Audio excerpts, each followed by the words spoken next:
dystopia is a community or society that is in some important way undesirable or frightening. It is the opposite of a utopia. Such societies appear in many artistic works, particularly in stories set in a future. Dystopias are often characterized by dehumanization, totalitarian governments, environmental disaster, or other characteristics associated with a cataclysmic decline in society.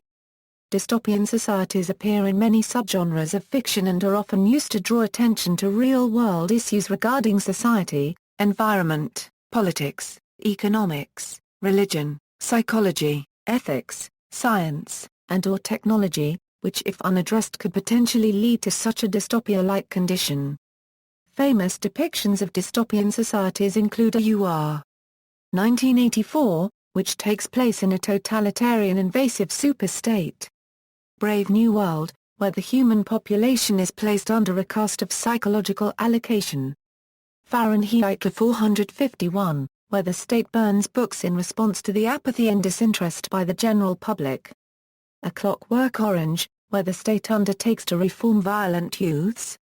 Blade Runner, in which genetically engineered replicants infiltrate society and must be hunted down before they injure humans. The Hunger Games, in which the government controls its people by maintaining a constant state of fear through forcing randomly selected children to participate in an annual fight to the death. Logan's Run, in which both population and the consumption of resources are maintained in equilibrium by requiring the death of everyone reaching a particular age. Soylent Green, where society suffers from pollution, overpopulation, depleted resources, poverty, dying oceans, a hot climate, and much of the population survives on processed food rations, including Soylent Green. And Divergent, where people must fit into one of 5 factions based on character traits: selflessness, bravery, intelligence, honesty, and peace. Those people who possess more than one quality are hunted down for fear that they will not conform and that their multi-trait personalities make them difficult to control. Jack London's novel The Iron Heel was described by Eric Fromm as the earliest of the modern dystopia. Etymology: dystopia represents a counterpart of utopia, a term originally coined by Thomas More in his book of that title completed in 1516. Utopia is derived from the Greek words eu, good, you, not, and topo, place. Dystopia retains the topo, but combines it instead with anti Greek, florin, bad, hard. History: decades before the first documented use of the word dystopia was cacotopia, originally proposed in 1818 by Jeremy Bentham, as a match for utopia. Suppose a cacotopia discovered and described.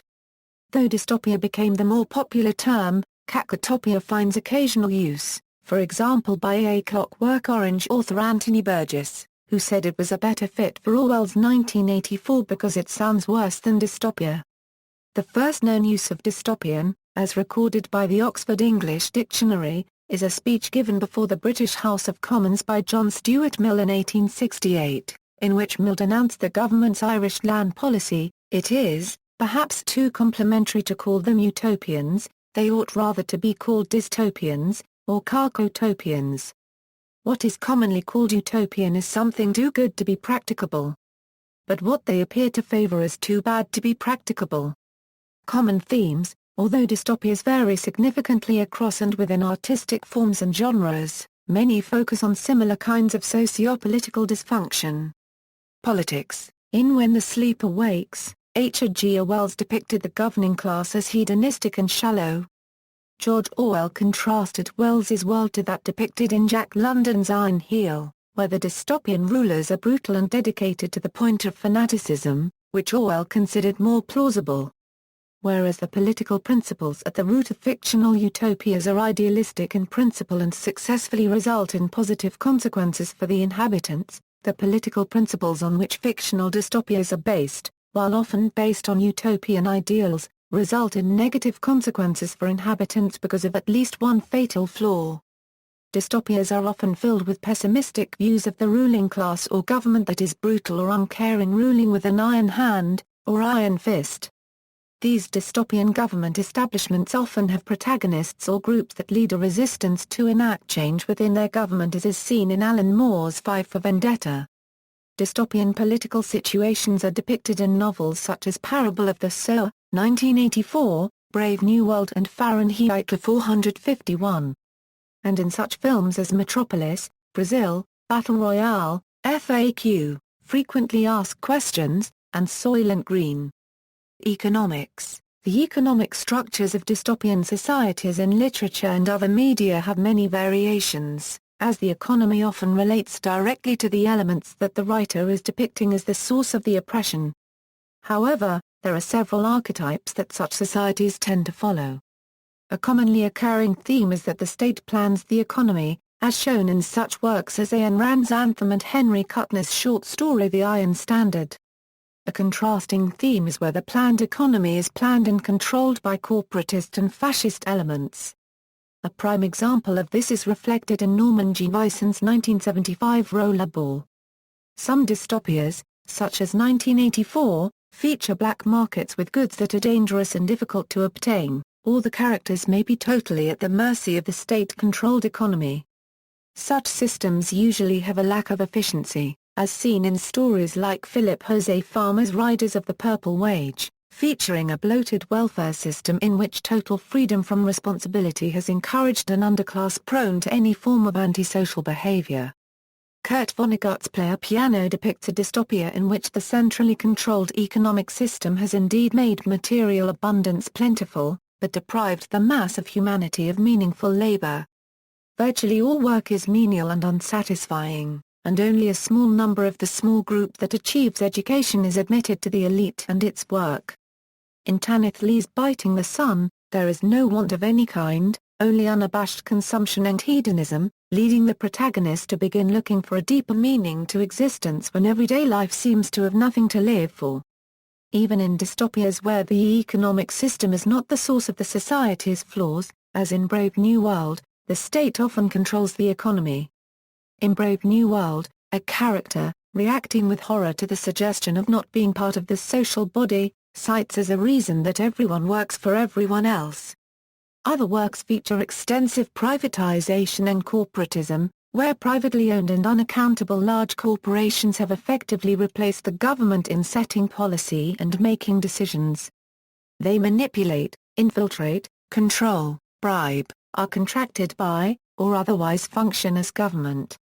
This is seen in the novels Jennifer Government and Oryx and Crake and the movies Alien, Avatar, RoboCop, Visioneers, Idiocracy, Soylent Green, THXA 1138, R.U.R and Rollerball. Rule by corporation is common in the cyberpunk genre, as in Neil Stephenson's Snow Crash and Philip K. Dick's Do Androids Dream of Electric Sheep. Social stratification. Dystopian fiction frequently draws stark contrasts between the privileges of the ruling class and the dreary existence of the working classes in societies which ironically were born out of the lofty dreams of universal equality, empowerment, and social justice of their founders, typically led astray by a hamartia within humanity itself, the inability to withstand the corrupting effects and the many seductions of wielding absolute power, to become but a perverse caricature of the founders' utopian dream. In the novel Brave New World, written in 1931 by Aldous Huxley, a class system is prenatally designated in terms of alphas, betas, gammas, deltas, and epsilons, with the lower classes having reduced brain function and special conditioning to make them satisfied with their position in life. In Ypsilon- by Herbert W. Frank, people are divided into numerous alphabetically ranked groups.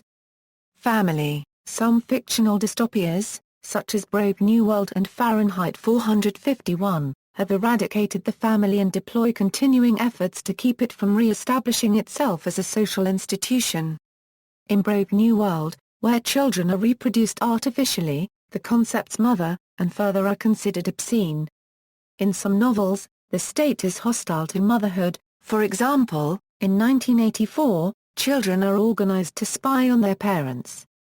And in We, the escape of a pregnant woman from one state is a revolt. Religion. Religious groups play the role of the oppressed and oppressors. In Brave New World, for example, the establishment of the state included lopping off the tops of all crosses to make them T.S. Margaret Atwood's novel The Handmaid's Tale, on the other hand, takes place in a future United States under a Christianity-based theocratic regime. One of the earliest examples of this theme is Robert Hugh Benson's Lord of the World, about a futuristic world where the Freemasons have taken over the world and the only other religion left is a Roman Catholic minority. In Do Androids Dream of Electric Sheep? Humans on Earth practice mercerism, employing empathy boxes to connect to each other in a way that emphasizes their humanity and their difference from the androids, which are incapable of empathy. Identity, in the Russian novel We by Yevgeny Zamyatin, first published in 1921, people are permitted to live out of public view twice a week for 1 hour and only referred to by numbers instead of names. Some dystopian works, like Kurt Vonnegut's Harrison Bergeron, emphasize the pressure to conform to ruthlessly egalitarian social norms that discourage or suppress accomplishment or even competence as forms of inequality. Similarly, in Ray Bradbury's Fahrenheit 451, the dystopian society represses intellectuals with particular force. Violence is prevalent in many dystopias, often in the form of war, urban crimes led by gangs, rampant crime met by summary justice or vigilantism, or blood sports. Also The Hunger Games and Divergent are prime examples of dystopias that contain war and violence. Nature. Fictional dystopias are commonly urban and frequently isolate their characters from all contact with the natural world. Sometimes they require their characters to avoid nature, as when walks are regarded as dangerously antisocial in Ray Bradbury's Fahrenheit 451 as well as within Bradbury's short story The Pedestrian. In Brave New World, the lower classes of society are conditioned to be afraid of nature, but also to visit the countryside and consume transportation and games to stabilize society. E. M. Forster's The Machine Stops depicts a highly changed global environment which forced people to live underground due to an atmospheric contamination. Excessive pollution that destroys nature is common in many dystopian films, such as Avatar, RoboCop, Wall-E, and Soylent Green. A few green fictional dystopias do exist, such as in Michael Carson's short story The Punishment of Luxury, and Russell Hoban's Ridley Walker. The latter is set in the aftermath of nuclear war, a post-nuclear Holocaust Kent, where technology has reduced to the level of the Iron Age. Literary characteristics of dystopian fiction, as fictional dystopias are often set in a future-projected virtual time and/or space involving technological innovations not accessible in actual present reality. Dystopian fiction is often classified generically as science fiction, a subgenre of speculative fiction. Backstories, because a fictional universe has to be constructed, a selectively told backstory of a war, revolution, uprising, critical overpopulation, or other disaster is often introduced early in the narrative.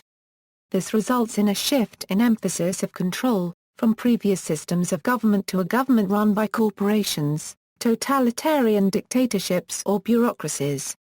Or from previous social norms to a changed society and new social norms. Because dystopian literature typically depicts events that take place in the future, it often features technology more advanced than that of contemporary society. Hero, unlike utopian fiction, which often features an outsider to have the world shown to him/her, dystopias seldom feature an outsider as the protagonist.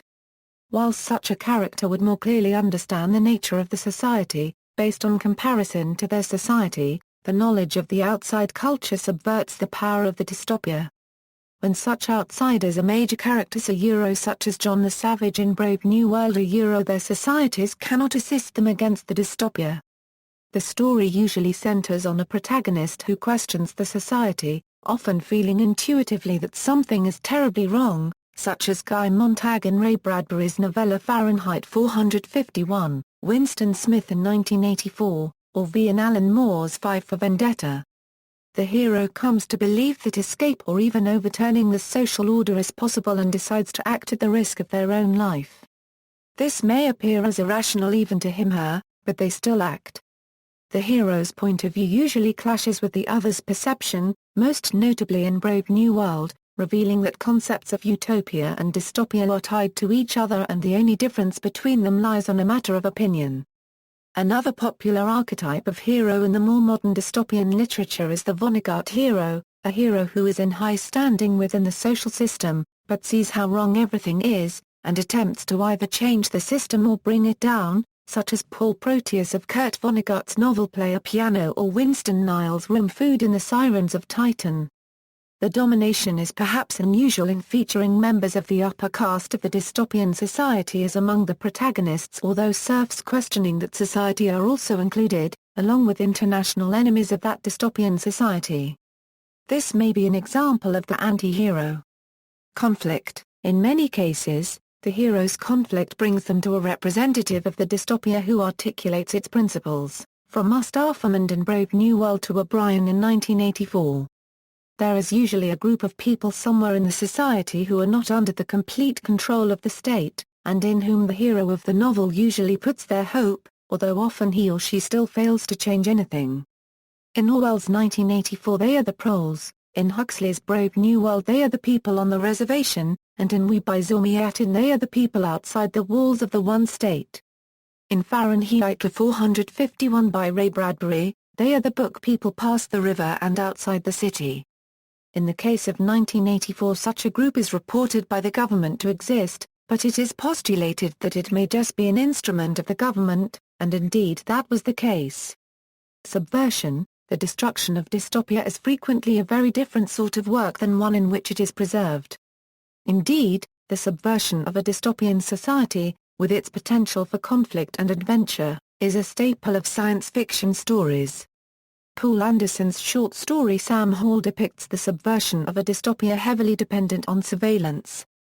Robert A. Heinlein's If This Goes On liberates the United States from a fundamentalist theocracy, where the underground rebellion is organized by the Freemasons.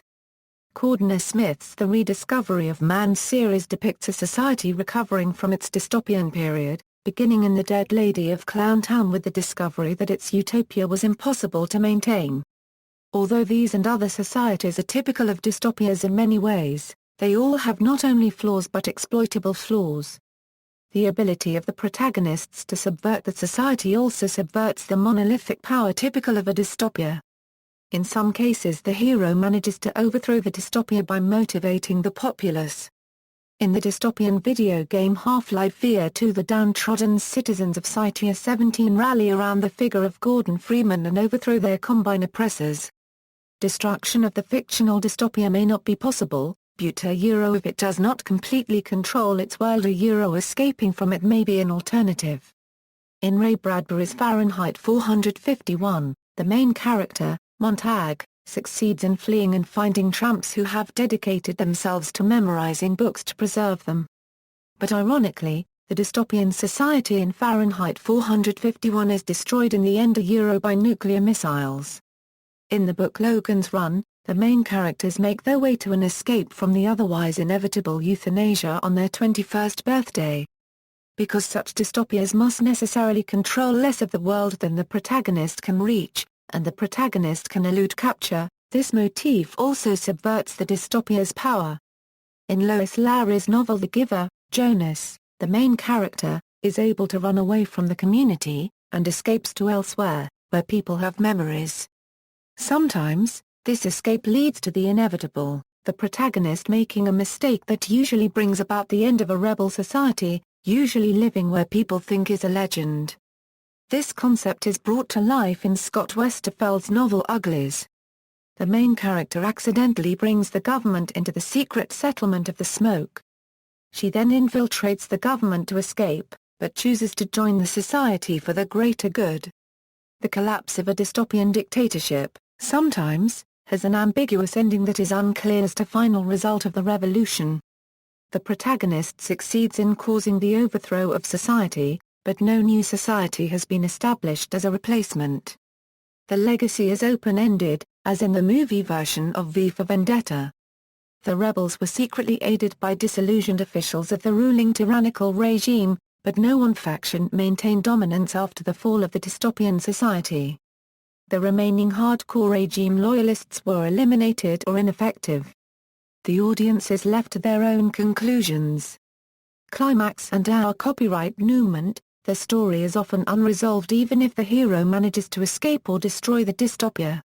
That is, the narrative may deal with individuals in a dystopian society who are unsatisfied, and may rebel, but ultimately fail to change anything.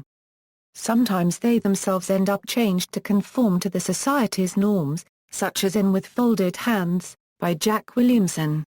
This narrative arc to a sense of hopelessness can be found in such classic dystopian works as 1984. It contrasts with much fiction of the future, in which a hero succeeds in resolving conflicts or otherwise changes things for the better. Notable examples. See also, alternate history, apocalyptic and post-apocalyptic fiction, cyberpunk, failed state, New World Order, present, self-fulfilling prophecy, social science fiction, soft science fiction, utopian and dystopian fiction. References. External links, Dystopia Tracker, predictions about the future and their realizations in real life.